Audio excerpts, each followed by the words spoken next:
গো। জি, আসসালামু আলাইকুম। আমি নাসিরউদ্দিন পাটোয়ারি।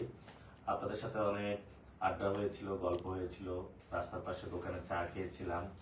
এতদিন যাবৎ অনেকের বাসায় দাওয়াত খেতে গিয়েছি, মসজিদে নামাজ পড়েছি।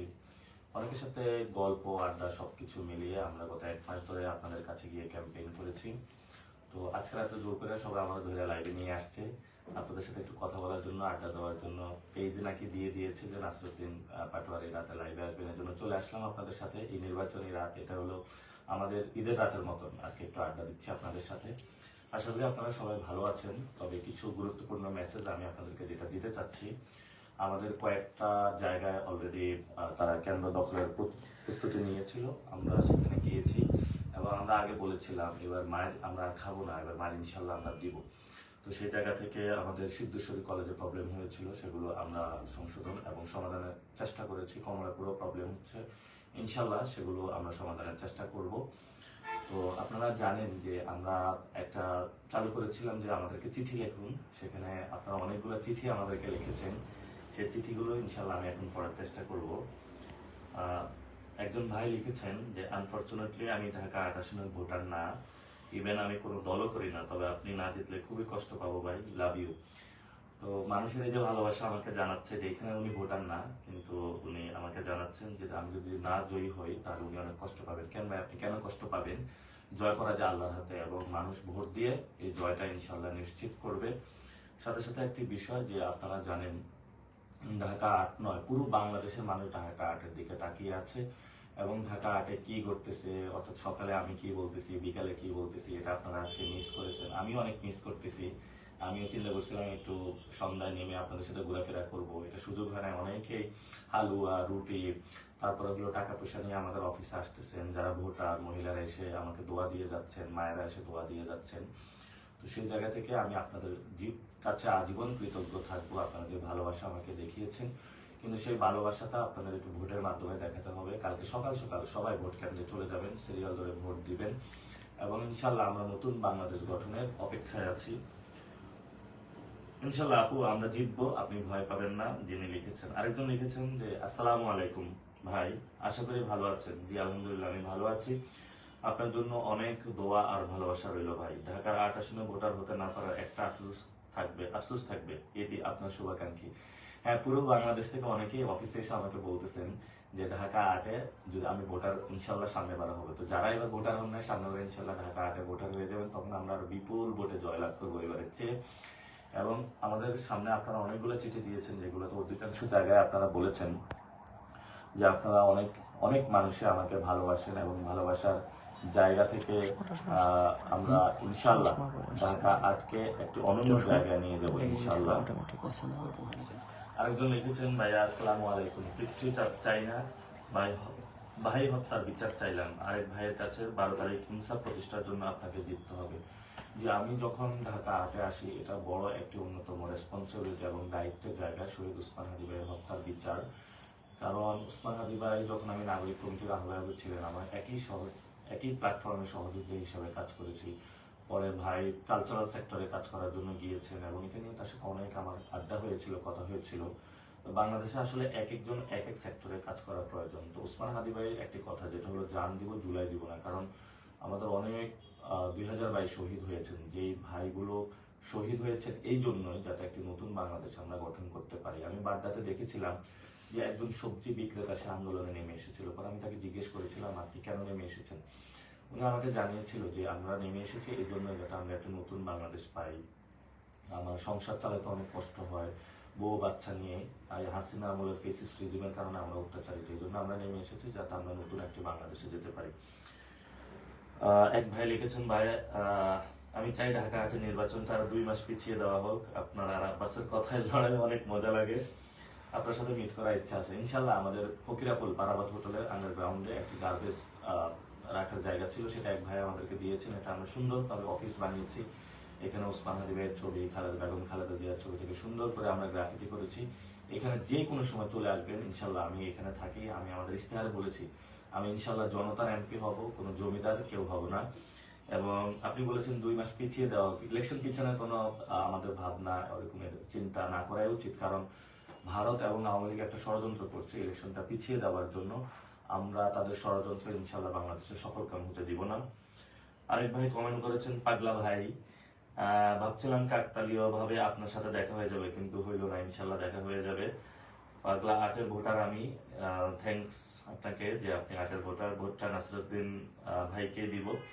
আপনাকে পাগল ডাকতে ইচ্ছা, পাগল ডাকতে কিন্তু ভালোই লাগে। এমপি হলে কিন্তু নাসিরউদ্দিন এমপি বলবো। ঠিক আছে, নাসিরউদ্দিন এমপি বলবেন। Don't mind, best of luck, অনেক দোয়া আর সাপোর্ট রইল। আসসালামু আলাইকুম। সকলে আমাদেরকে অনেক ভালোবাসা দিয়েছেন, চিঠিতে আপনারা আমাকে জানিয়েছেন। আপনাদের জন্য অনেক দোয়া এবং শুভকামনা। আরেকজন লিখেছেন, ভাই আপনার প্রেমে পড়েছি, আপনার বউ না থাকলে আপনাকে কিডন্যাপ করতাম। স্যাড। দোয়া করি আপনার জয় হোক, আপনি সারা জীবন ভালো থাকেন। যেমন কথায় মন জয় করেন, তেমনি কাজও যেন ভবিষ্যতে মন জয় করতে পারেন। কিন্তু নিজের হ্যাপিনেসটাও সবসময় থাকে, যাতে আপনাকে অনেক ভালো লাগে।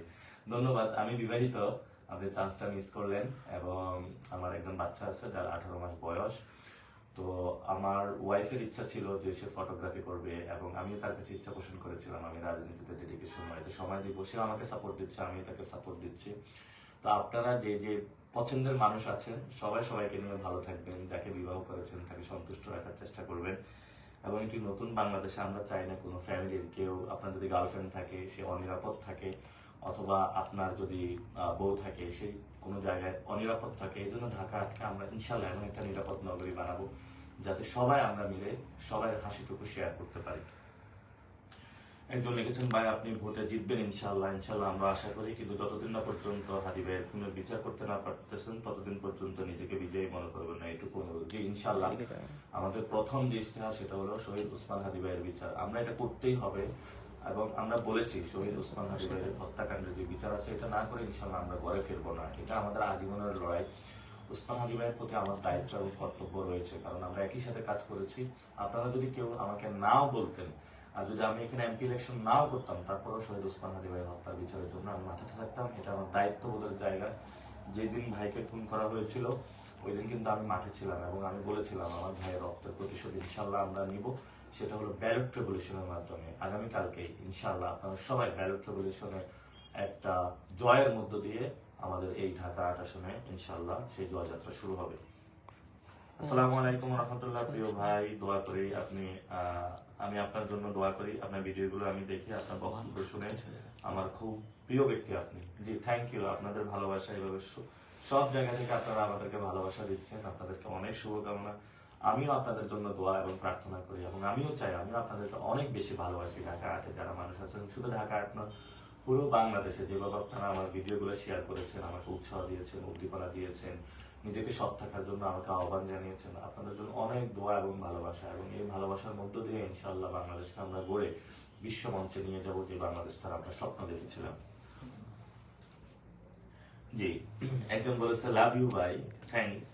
আপনার এতদিন যা করেছেন তা করতে অনেক সৎ সাহস লাগে, যা সবার থাকে না। আমি এবং আমরা চাই আপনি আপনার এই সৎ সাহস দিয়ে যেন পার্লামেন্টে যাইতে পারেন, আপনার এই চাঁদাবাজির বিরুদ্ধে অবস্থান নিয়ে এই বাংলাদেশ থেকে চাঁদাবাজি দূর করতে পারেন। জি, আমি বলেছিলাম আমরা শুধু ঢাকা 8-এ চাঁদাবাজি করবো না, ইনশাআল্লাহ আমরা পুরো বাংলাদেশ থেকে চাঁদাবাজি দূর করে দিবে। এবং আপনারা জানেন আমরা চাঁদাবাজি.com নামে একটি ওয়েবসাইট উদ্বোধন করেছি, যেটা আপনি পেজে গেলে পাবেন। সেখানে আমাদের কাছে এই পর্যন্ত 371টা রিপোর্ট এসেছে, যে রিপোর্টগুলোর মাধ্যমে কোনো ব্যবসায়ী জানিয়েছেন তার সাথে চাঁদাবাজি করা হয়েছে, কোনো ফ্যামিলি জানিয়েছেন তাকে অনেক কষ্টের মধ্য দিয়ে নেওয়া হয়েছে। ইনশাআল্লাহ এখানে যে চাঁদাবাজি রিপোর্টগুলো পড়েছে প্রত্যেকটা রিপোর্ট ধরে ধরে আমরা পর্যালোচনা করে ইনশাআল্লাহ আমরা আইনের মাধ্যমে ব্যবস্থা নেব। আইন আমরা কেউ হাতে তুলে নেব না। আরেক ভাই বলেছেন, আসসালামু আলাইকুম, আমি বগুড়া থেকে বলছি। ধন্যবাদ ভাই। শুধু একটি কথা বলবো, অন্যায়ের সাথে আপোষ করবেন না। বিশ্বাস করেন ভাই, আমি কিছু লিখতে পারছি না, চোখ ভিজে যাচ্ছে। সামনে আপনার জন্য অনেক বিপদ ভাই। হাদি ভাইকে হারিয়েছে, আপনাকে আমরা হারাতে চাই না। আপনার দ্বারা নতুন সূর্য দেখতে চাই। জি, ইনশাআল্লাহ আমরা আর একটি সন্তানকেও বাংলাদেশ থেকে হারাতে দিতে চাই না। অনেকে বলা হয়ে থাকে 12 তারিখের পরে বাংলাদেশ থেকে আমাদেরকে অনেকে দেখে নেবে। দেখে দেওয়ার সুযোগ নাই, আমাদেরকে অনেকে দেখতে চেয়েছিল। হাসিনা ওই পাড়ে বসে অনেক ষড়যন্ত্র করছে, যে কোনো সময় বাংলাদেশে টুক করে ঢুকে আমাদেরকে দেখার চেষ্টা করবে। হাসিনার চেয়ে বড় সন্ত্রাসী এখনো বাংলাদেশে কেউ আসে নাই। ভারত তো আমাদের পিছনে লেগে আছে। তো ভিতরে যারা চুনুপুটি আছেন, আপনাদের এগুলো চিন্তা ভাবনা করতে হবে না। ইনশাআল্লাহ আমরা আপনাদেরকে দেখে নিব, আইনের হাতে তুলে দেব। নাসিরউদ্দিন পাটোয়ারি ভাই, আপনি সংসদে যাবেন কিনা জানি না, তবে চাই সৎ দৃঢ় থাকুন আজীবন। আপনার মতো মানুষ আমাদের প্রয়োজন। দিয়ে আল্লাহ আল্লাহ আপনাদেরকে সহায় করুন, আমরা সংসদে যাই আর না যাই, প্রত্যেকটা জায়গায় আমরা চাঁদাবাজি, দুর্নীতি, সন্ত্রাসের বিরুদ্ধে লড়াই আমাদের চালিয়ে যাব এবং একটি নতুন বাংলাদেশ ইনশাল্লাহ আমরা গঠন করব। তবে আমরা জয়ের ব্যাপারে আশাবাদী। আমরা প্ল্যান করেছি যদি ইনশাল্লাহ আল্লাহ আমাদেরকে বিজয় দান করেন, নাসরুম মিনাল্লাহি ওয়া ফাতহুন করিব, আমরা মনে করি যে বিজয় আমাদের কাছাকাছি, তাহলে আমরা বাইতুল মোকাররমে ইনশাল্লাহ সবাই সালাতুল শুকর নামাজ আদায় করব, যেটার মধ্য দিয়ে আমরা আল্লাহর কাছে প্রার্থনার মধ্য দিয়ে বিজয় উদযাপন না, আমরা হলো দায়িত্ববোধের জায়গা থেকে ইনশাল্লাহ আমাদের কাজ শুরু করব। যে আরেক ভাই লিখেছেন নাসরুদ্দিন পাটোয়ারি সংসদে যাওয়া খুবই প্রয়োজন। জি, এটা শুধু আমি না, পুরো বাংলাদেশে চাঁদাবাজ, দুর্নীতিবাজ যারা জড়িত নয় তাদের সবারই যাওয়া প্রয়োজন, এবং দাঁড়িপাল্লা, শাপলাকলি, 11 দলীয় জোটের সবাই আসলে সংসদে যাওয়া প্রয়োজন। সংসদে গেলে একটা চাঁদাবাজ থাকবে না ইনশাল্লাহ। জি, আমি সংসদে গেলে প্রথমেই প্রশ্ন তুলবো যে এই যদি কোনো ব্যক্তি চাঁদাবাজ থেকে থাকে, বলবো এই চাঁদাবাজ সংসদে আসলো কিভাবে, আমরা সংসদ থেকে তাদেরকে বিতাড়নের চেষ্টা করবো ইনশাআল্লাহ। এক ভাই লিখেছেন যারা আমার হাদি ভাইকে মেরেছে তাদের বিচার আপনারা করবেন, ইনশাল্লাহ আমরা এই বিচার করব, সবাই ঐক্যবদ্ধভাবে আমরা মাঠে থাকবো এবং এই বিচারটা আমাদের শেষ করতে হবে। তবে আপনাদের জ্ঞাতার্থে জানিয়ে রাখি, আমরা 4টা পদ্ধতি নির্ধারণ করেছি যেভাবে আমরা ওসমান হাদি ভাইয়ের হত্যাকাণ্ডের বিচার করব। আন্তর্জাতিক চাপ প্রয়োগ করতে হবে এবং আন্তর্জাতিক অনেকগুলো কমিশন রয়েছে, যে কমিশনগুলোর মাধ্যমে আমরা রিপোর্ট করার মাধ্যমে তাদেরকেও ইনভেস্টিগেশন যাতে তারা করে সে বিষয়ে আমরা উদ্যোগ নিব। আমাদের যেই বর্তমানে তদন্ত যে সংস্থাগুলো রয়েছে সেগুলোর উপর আমরা ফুল ট্রাস্ট রাখতে পারতেছি না, আমরা তাদেরকে স্বাধীন করব এবং ভালো একটা তদন্ত রিপোর্ট যাতে আসে সেই ব্যবস্থা আমরা করব। আরেকটা হলো তদন্ত হলো কমিশনের রিপোর্ট জমা দিল, কিন্তু বিচারালয়ে গেল, বিচার যদি কোনো ব্যক্তি দ্বারা বায়াসড হয় বা যদি কোনো দল দ্বারা বায়াসড হয় তাহলে তো সমস্যা। সেই জায়গা থেকে আমরা বিচারালয়কে স্বাধীন করবো। এই বিচারালয়কে স্বাধীন করার জন্য আগামীকালকে আপনাদেরকে অবশ্যই গণভোটে হাতে সিল দিতে হবে। যদি হাতে সিল দেন তাহলে বিচার বিভাগ স্বাধীন হবে এবং নতুন বাংলাদেশ গঠন হবে। এবং আমাদেরকেও মাঠে থাকতে হবে, যে খুনি, যে হত্যাকাণ্ড করেছে ইনশাল্লাহ আমরা তাকে বের করব। অনেকে বলেছেন এটা বিদেশি ইন্ধনও থাকতে পারে, বিদেশি যে শক্তিগুলো ওসমান হাদি ভাইয়ের হত্যাকাণ্ডের সাথে জড়িত থাকতে পারে, ইনশাল্লাহ আমরা ডিপ্লোম্যাটিক রিলেশনের মাধ্যমে খুঁজে বের করব। আমরা প্রত্যেকেই একজন গোয়েন্দা হয়ে যাই, আমাদের ওসমান হাদি ভাইকে কারা খুন করেছে তাদেরকে বের করে উপযুক্ত শাস্তির মধ্যে আমরা নিয়ে আসবো ইনশাল্লাহ। আরেকটি বিষয়, আপনারা অনেকেই কমেন্ট করতেছেন, ইনশাল্লাহ সবাই কমেন্ট করবেন, একটু পরে আমি কমেন্ট সেকশন গুলো দেখবো এবং সেই কমেন্ট গুলো হলো ইনশাল্লাহ আমি উত্তর দিব। আপনারা অনেকে আমাকে পাঠাচ্ছেন, অধিকাংশ চিঠি সবাই যেটা বলতেছেন শহীদ ওসমান হাদি ভাইয়ের হত্যাকাণ্ডের বিচার, এটা বাংলাদেশের শুধু আমার না, প্রত্যেকটা আসনে যারা লড়াই করতেছেন, নির্বাচনে অংশগ্রহণ করছেন, প্রত্যেকটা মানুষের দাবি এবং প্রত্যেকটা ভোটারের দাবি। ঢাকা 8 আসনে যেখানে আমি গিয়েছি সেখানে আপনারা বলেছেন শহীদ ওসমান হাদি ভাইয়ের হত্যাকাণ্ডের বিচার করতে হবে। এটা আমি একা করতে পারবো না, আমরা সবাই ইনশাল্লাহ ভাই, বন্ধু, সিনিয়র সিটিজেন যারা রয়েছেন সবাই একসাথে ঐক্যবদ্ধভাবে আমরা এই বিচার করব। প্রিয় বিপ্লবী পাটোয়ারি ভাই, হাত জয়, যাই হোক পিছু হটবেন না। জি না, আমরা পিছু হটবেন না, আমরা পিছু হটার জন্য আসি না। আমার দেওয়ালে পিঠ থেকে গিয়েছে, আমাদের পিছনে বঙ্গোপসাগর, আমরা বঙ্গোপসাগরে মরতে চাই না, আমরা লড়াই করতে করতে বীরের বেশে ইনশাল্লাহ সামনে এগিয়ে যাব। এবং আমাদের শহীদ হতে কোনো ভয় নেই, শহীদরা কখনো মৃত্যুবরণ করে না। আমাদের ওসমান হাদি ভাই হাসতে হাসতে শিখিয়ে গিয়েছেন কিভাবে হলো এই পৃথিবীতে জালেমের সাথে লড়াই করে, অন্যায়ের সাথে আপোষ না করে সামনে এগিয়ে যেতে হয়। প্রিয় ভাইরা, আপনারা অনেকে চিলমোড়ে আছেন, অনেকেই অনেক কষ্ট করতেছেন, যে কষ্টের মধ্য দিয়ে ইনশাল্লাহ আমরা নতুন বাংলাদেশ গঠন করব। আপনারা অনেকে আমাকে লাইভে বলতেছেন আপনি সেফ থাকবেন, ইনশাল্লাহ আমরা চেষ্টা করব সুরক্ষার দায়িত্ব এবং জায়গা থেকে আপনার সবাই, সব জায়গা থেকে সবাইকে আমরা সুরক্ষা দেব। যেভাবে আপনার বোন মার্কেটে গেলে আপনি তার নিরাপত্তার জায়গাটা নিশ্চিত করেন, প্রত্যেকের ভাই হিসাবে আমরা প্রত্যেকে নিরাপত্তা নিশ্চিত করব। এবং আমাদের যদি একটা রুটি থাকে আমরা সবাই ভাগ করে খাবো, কারণ আমরা অনেক নিপীড়ন, নির্যাতনের মধ্য দিয়ে যাচ্ছি, বাংলাদেশে অনেক ইকোনমিক ক্রাইসিসের মধ্য দিয়ে যাচ্ছে, অনেক তরুণ যাদের আসলে কোনো চাকরি নাই। যদি কারো ব্যবস্থা থাকে আপনারা তরুণদেরকে চাকরি দিবেন, ব্যবসায়ী ভাইদেরকে নিরাপদে রাখবেন ইনশাল্লাহ। একজন বলেছেন দাঁড়িপাল্লার বিজয় হবে, হ্যাঁ পুরো বাংলাদেশে দাঁড়িপাল্লা এবং শাপলাকলির ভূমিধস বিজয় হবে, যেটার মধ্য দিয়ে আমরা নতুন বাংলাদেশ গঠন করব। একজন বলেছেন ভালোবাসা অবিরাম, জি ধন্যবাদ আপনাকে। একজন বলেছেন ইনশাল্লাহ সবসময় পাশে আছি, জি ধন্যবাদ। একজন বলেছেন বোরকা আব্বাস, আমি এই বিষয়ে কোনো কমেন্ট করবো না, ইনশাল্লাহ কালকে ভালো কিছু হবে। জি একজন বলেছেন, অনেকে আবার গালিও দিচ্ছেন, জি যারা গালি দিচ্ছেন আপনাদেরকে অফুরন্ত ভালোবাসা, আপনাকে আমাকে গালি দিচ্ছেন, আপনারা অ্যাটলিস্ট আমার লাইভটা দেখছেন। অনেক আওয়ামী লীগের আপনারা যারা আছেন তারা লাইভ দিচ্ছেন, গালি দেন যাই করুন, আমরা সবাইকে ভালোবাসা চাদরে আবৃত্তি করে নিব, নো প্রবলেম। আমরা নতুন একটি বাংলাদেশ গড়তে চাই, যেখানে সবার মধ্যে ভালোবাসা থাকবে, সম্প্রীতি থাকবে, কেউ কাউকে গালাগালি দিব না। গালি দিলেন তো আপনি হেরে গেলেন, এবং রেগে গেলেন তো হেরে গেলেন। জি, অনেকে ভালোবাসার স্টিকার পাঠাচ্ছে। একজন বলেছে, প্রিয় নাসির ভাই এগিয়ে যান, পাশে আছি সবসময় সৌদি আরব থেকে। জি, আহ, জি, আমাকে ইনশাল্লাহ, যে হ্যাঁ, ধন্যবাদ আপনাদেরকে। একজন বলছে আগামী স্বরাষ্ট্রমন্ত্রী হবে, আমি স্বরাষ্ট্রমন্ত্রী হতে চাই, এটা আমি ইচ্ছা পোষণ করেছি। ইচ্ছা, আমাকে একজন বলেছে ছোট বয়সে কেন এত বড় ইচ্ছা। ইচ্ছা প্রকাশ করতে তো কোনো সমস্যা নেই, এই বয়সে অনেকে হয়েছেন, আমার বয়স এখন 30। তো আমি যদি স্বরাষ্ট্রমন্ত্রী না হয়, তাহলে এই চান্দাবাজ, সন্ত্রাসী, দখলদার যারা আছে ওদের হাড্ডিগুলো কে গুণা করবে, কে তাদেরকে ধরে হলো জেলে ঢুকাবে? আমি অবশ্যই তাদেরকে স্বরাষ্ট্রমন্ত্রী হয়ে জেলে ঢুকাতে চাই, তাদেরকে এক একটা সাইজ করবো ইনশাল্লাহ। একজন বলেছেন আপনাদের আসলে কি অবস্থা, একজন বলেছেন আগামী স্বরাষ্ট্রমন্ত্রী, অনেকে বলতেছেন আগামী স্বরাষ্ট্রমন্ত্রী। ইনশাল্লাহ আপনারা দোয়া করবেন, কালকে সবাই ভোট দিবেন, ভালো কিছু হবে ইনশাল্লাহ।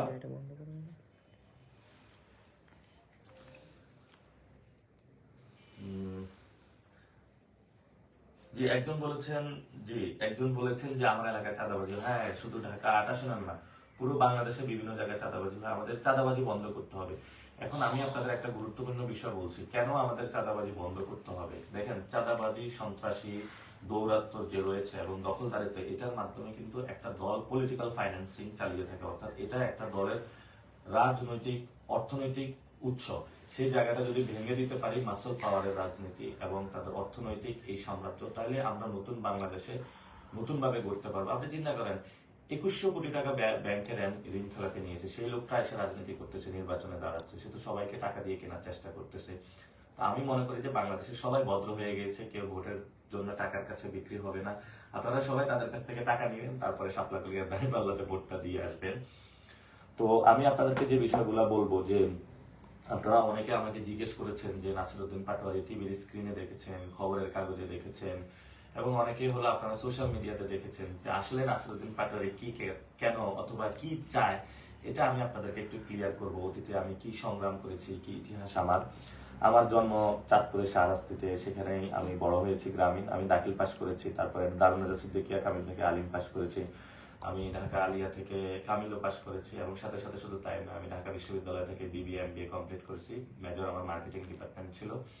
আমি অক্সফোর্ড ইউনিভার্সিটি একটা গ্রাজুয়েশন লিডারশিপ কোর্স নিয়েছি, যাতে আমরা লিডারশিপ ভালোভাবে প্র্যাকটিস করতে পারি। এবং যদি আন্দোলন সংগ্রামের কথা বলেন, আমার কিন্তু ছোট বয়সে, ইন্টারের পরেই আমি এক রাতে যখন কোচিং করতে আসছিলাম, মেসে উঠেছিলাম, এক রাতে আমাকে 20-30 জন অস্ত্র শস্ত্র নিয়ে তারা এসে আমাকে রাতের বেলা পিক করে নিয়ে যায়, রিমান্ডে আমাকে নিয়ে নির্যাতন করে, এত ভয়াবহ নির্যাতন করে যে আমার পা উপরের দিকে দিয়ে, মাথা নিচের দিকে দিয়ে সারা রাত আমাকে তারা হলো নির্যাতন করে। আমি সেন্সলেস ছিলাম। যখন আমি সেন্স থেকে ফিরলাম, ওই রাতের কথা, ভয়ানক একটা রাত ছিল আমার জন্য। পরে দেখি আমার ডান পাটা হলো ভেঙে গিয়েছিল, আমি যখন উঠে দাঁড়াচ্ছিলাম আমি দাঁড়াইতে পারতেছিলাম না, আমার ডান পাটা ভেঙে দেওয়া হয়েছিল। আমাকে 4 মাস জেলে রেখেছিল অসংখ্য নির্যাতনের মধ্যে দিয়ে। আমি শুধু আল্লাহ আল্লাহ করতেছিলাম কখন বের হব আর ভার্সিটি প্রিপারেশনটা নিব। তো পরবর্তীতে ইনশাল্লাহ আপনাদের দোয়ায় বের হই, এবং ঢাকা বিশ্ববিদ্যালয়ে আমি 11তম সিরিয়ালের মধ্যে আসি।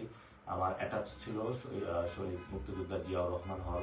তো ওই সময় একটা হলের কাহিনী বলবো, অনেকেই মুক্তিযোদ্ধা জিয়াউর রহমান হলের নাম পরিবর্তন করতে চেয়েছিল, এবং বললো যে শহীদ জিয়ার ছবি এখানে থাকতে পারবে না। আমরা এটা প্রটেস্ট করেছিলাম যে না, এটা থাকতে হবে। এবং শুধু তাই নয়, ক্যাম্পাস লাইফে কিন্তু আমাকে রাত 2টার দিকে ছাত্রলীগ আমাকে রাতের বেলা বের করে দিয়েছিল, নির্যাতনের মধ্য দিয়ে। পুরো ঢাকা শহরে আমার কোথাও থাকার জায়গা ছিল না। পরে এক বাবা ভাইকে ফোন দিয়েছিলাম, উনি তার বাসায় নিয়ে আমাকে রেখেছিলেন, অসংখ্য নির্যাতনের মধ্য দিয়ে গিয়েছিল। তো আপনাদেরও হয়তো মনে আছে যে আপনার ফাহাদকে শহীদ করা হয়েছিল। তো আমি যখন খোঁজটা পাই, আমরা দৌড়ে যাই। বুয়েটে যাওয়ার পরে প্রশাসন আমাদেরকে প্রথমে ঢুকতে দিবে না, পরে আমরা প্রশাসনের কাছ থেকে গিয়ে সিসিটিভি ফুটেজ উদ্ধার করি। তখন আমার মাথায় খেললো, যদি আমরা সিসিটিভি ফুটেজটা উদ্ধার করি, তাহলে সত্য ঘটনাটা পুরো বিশ্ববাসীকে জানাতে পারবো। কারণ ওই রাতে ছাত্রলীগ অনেক গুজব ছড়িয়ে দিয়েছিল। আবরার ফাহাদকে তারা সেখানে সিসিটিভিটা আমরা দেখলাম শহীদ করে দিয়েছিল, এবং পুরো বাংলাদেশকে আপনারা যে সিসিটিভি ফুটেজটা দেখেছিলেন, এটা কিন্তু আমরাই উদ্ধার করেছিলাম। পরবর্তীতে অনেক আন্দোলন সংগ্রাম আমরা করেছিলাম। আমাদের আবরার ফাহাদ নাই, ভারতের বিরুদ্ধে শুধু একটাই স্ট্যাটাস দেওয়ার কারণে। এবং সেই সময় কিন্তু ভারতে যে সীমান্ত হত্যা হয়, আমি 54 দিন রাজু ভাস্কর্যে অবস্থান করেছিলাম। এবং রাজু ভাস্কর্যে অবস্থান করার যে গল্পগুলো, এগুলো হয়তো আপনাদের সামনে কখনো আসে নাই।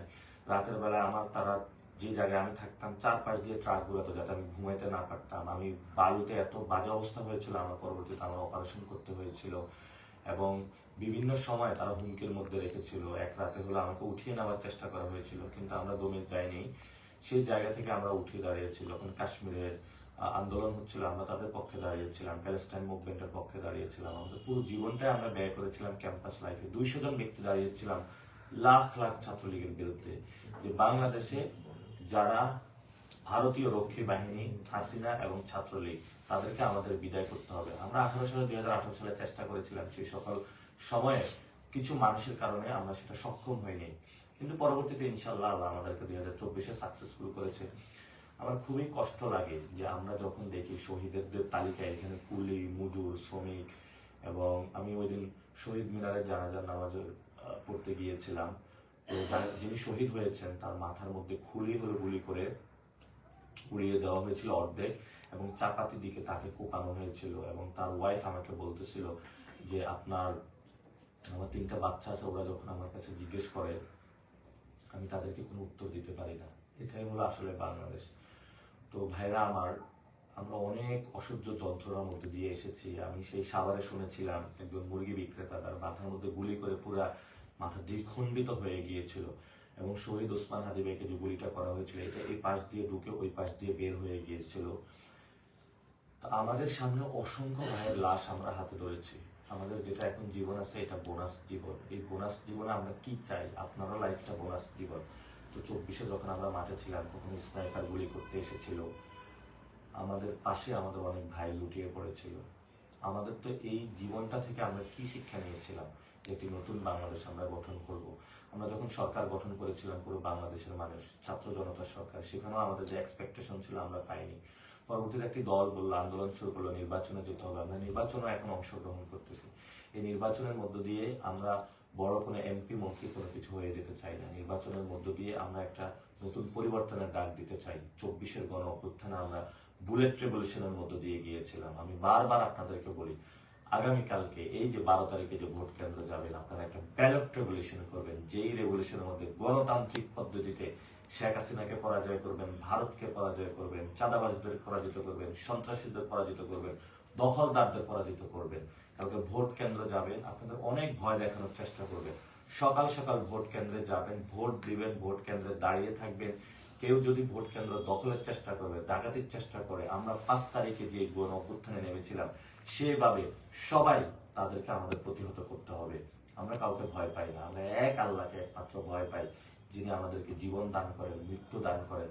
অনেকে আমাদেরকে বলার চেষ্টা করে যে তোমাদেরকে কিন্তু পরবর্তীতে দেখে নেওয়া হবে। তোমরা কি দেখে নিবে? আমাদের দেখার আসলে কিছু নাই। যেখানে আমরা মৃত্যুর জন্য প্রস্তুত, সেখানে আসলে আমাদেরকে দেখার কোনো কিছু নাই।